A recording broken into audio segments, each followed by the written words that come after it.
Hi there, my name's Lawrence Akers. I'm from Release Hypnosis here in Melbourne, Australia. And for a while now I've been wanting to create a series of videos that I would refer to as themes from the therapy room. And these are going to be short videos that are really about the reoccurring themes, the patter, the psychoeducation, the philosophical framework that I often talk with my clients about in the therapy room for a range of problems. And the intention here is really about whether or not some of these insights and ideas could be useful for you as well, just by listening to them, hearing about them, and thinking how they might have some impact on you in your day-to-day life as well. And I guess the one that I really want to talk about today is the mind. Because whenever they come and see me, it's often about a problem that they have that's impacting their mind or state of mind. And the interesting thing is, the mind is a construct. Whenever I talk to people and ask them about where is their mind, more often than not, they'll point to their head because that's where the brain is. And sure, the brain is that organic matter that does thought and memories and synaptic fluid and all that sort of thing. But the mind is so much more than that. The mind feels like there's consciousness and the unconscious and that whole aspect of there being things that you can be aware of, and then a whole lot that you cannot as well, at least not in this moment. And so when people come and see me, a good starting point in helping them to understand the work we do is to present this model of the mind. Now, I'll be honest, this model of the mind that I'm about to talk about, I pretty much pinched from Mark Manson. He had a book called Everything is Effed. And in chapter 2, he talks about this model of the mind. And I remember reading it and thinking, this sums up the work that I do really nicely in explaining this and helping people to understand what we're aiming to do here. So he presents it like this. He talks about there being the thinking mind. And the thinking mind is the mind that obviously thinks, thus the name. Very logical, very rational.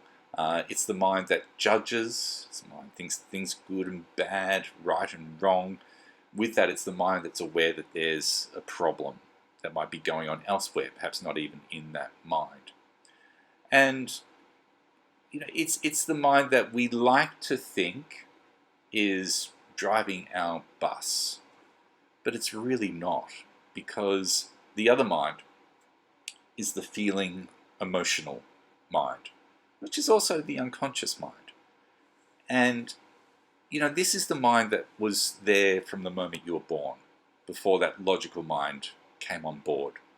It was the mind that was aware that if you had a feeling of discomfort and if you cried, you learned very quickly that people would come and help you, hopefully. And it's the mind that it has been there the whole time, and it was learning really early on, but sometimes in really abstract ways. And a lot of the behaviors that this mind provokes and endorses and programs works from this belief that it's either keeping you safe or that it's providing you with pleasure. It doesn't think of things in terms of good and bad, right or wrong. All your habits kind of exist there, and your habits, when you think about them logically, may not best serve you. But from an unconscious perspective, these are the habits that potentially may provide you with pleasure or a way to escape, coping mechanism, all those sorts of things. And so it's really important when people come in to see me to understand that the reason why a lot of the problems they've been trying to a lot of the problems they've been trying to fix haven't been successful is because they've been using their thinking mind to try to fix it. Whereas the problem is not in the thinking mind, it's over in the feeling mind, which is the mind that's really driving the bus. And not only is it driving the bus, it's really good at manipulating and convincing the thinking mind to get on board as well. It can be really tricky like that, which is why I often say that your mind is not always your friend.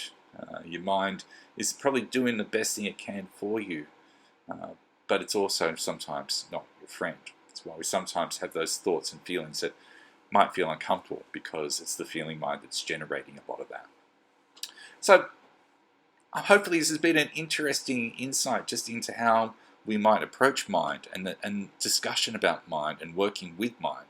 And a lot of the work we do is not necessarily with that thinking mind, it's definitely with that feeling mind, using a lot of metaphor, using a lot of imagery, all that sort of thing that really speaks to that feeling mind.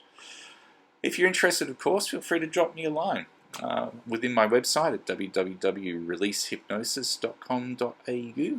You'll find a contact me page, and I'm happy to see people either in person or online. And I look forward to perhaps speaking to you sometime soon. In the meantime, take care.